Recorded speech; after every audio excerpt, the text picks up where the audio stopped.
a lot of people have asked, and I don't really know a good way of showing this. Just don't want to get under the lid. So, Wilbert vaults have a tongue and groove seal. If you look in the groove of the lid, all the way around is a butyl adhesive seal. So with this being the groove and the seal being installed before we even pour the vault, it's pressed into this liner upside down during the manufacturing process, and it goes the entirety of the groove of the lid all the way around.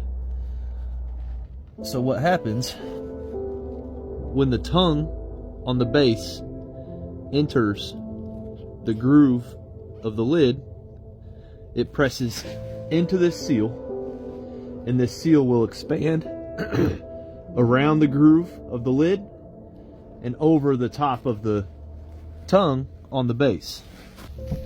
Obviously there's no way I can demonstrate that process because this vault will be sealed, and a lot of times what happens is if something is forgotten in the casket or something was forgotten to be placed in the casket and we have to open this vault, 9 times out of 10 the seal won't fail, the liner will fail.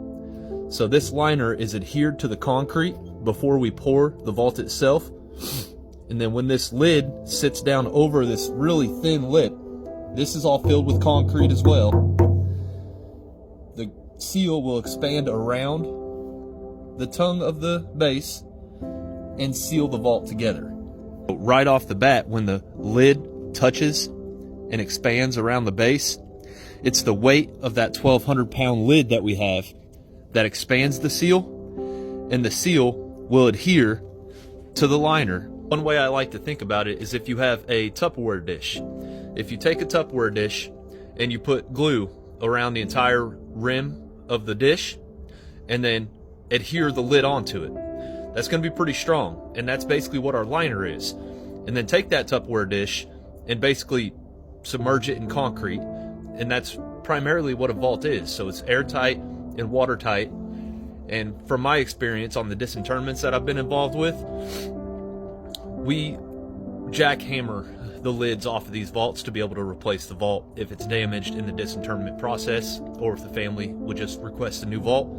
To get into one of these, we can attach the lid to the crane in the shop and suspend it in the air, and that seal doesn't give way, the liner doesn't give way. So as soon as it seals, it is air and watertight, and over time the weight of the dirt and the weight of the lid will continue to spread that seal until it hardens and makes the interior shell one single piece that holds the casket.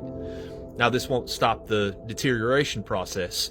What it's there to do is protect the casket from caving in over time. So as it deteriorates, if it's a wood casket and the wood decays, the ground above it will not collapse the casket in on the person. Therefore, the ground would then cave above. So that would require cemetery to maintain the grave more often, more top seating, more top filling, and just continual maintenance as that casket deteriorates. What the vault is there to do is just keep the casket from collapsing. So the primary reason for a vault is to not prevent the process of deterioration of the person. It's to prevent the casket from caving in over time, which is why so many cemeteries in the US have gone the route of burial vaults, because of maintenance costs. And cemeteries nowadays, cemeteries don't have a lot of money to go around to pay for the mowing and the upkeep and the grave digging and everything else, which is why everything in the cemetery costs more nowadays. With the rise of cremation, there's less of an income coming into the cemeteries themselves, and with the economy in general. Back in the day, a lot of people would donate to cemeteries, and the culture was more involved with keeping up cemeteries and doing donation work and free labor. It's just not as common anymore. Not as many people get buried, and the price goes up as a consequence to that. I don't have anything against cremation or green burial or getting sent out to sea on a Viking ship. I think everything is up to the individual of what they want to do when that time comes for themselves or for their families. But that's how a burial vault seals. I wish there was a better way to show it. What I would really like to do is have a broken vault, or a vault that's not in use anymore, or it's defect of some kind, and I'd like to seal it and then literally cut it right in half to show how that seal expands around the base. One thing you have to be careful of is a lot of people have a preconceived notion that these vaults fill with water automatically, and part of that is because of virality on TikTok and on YouTube and the shot content of pre-installed graves, and that's not something we do in my area, and it's something I'm thoroughly against. It makes no sense at all. What happens is that someone will pre-arrange a funeral and they'll pay for everything up front through the funeral home, through the cemetery, and the cemetery will install their vault in the ground before the person passes away. And when that person passes away, they dig up the vault and take the lid off. There was never a seal in that vault. Water's going to get in.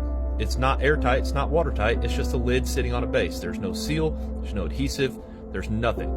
So when you see those videos of a gravedigger pulling the lid off of a pre-installed vault, that being filled with water is not the norm for a quality sealed vault. That's the norm for a concrete grave liner or a pre-installed vault. So keep that in mind as well. And if you don't like burial vaults and you don't think this should be a thing, you're entitled to your opinion. I'm just here to educate and tell people about what we do, why we do it, and how we do it. So God bless y'all. Have a good day. Stay warm.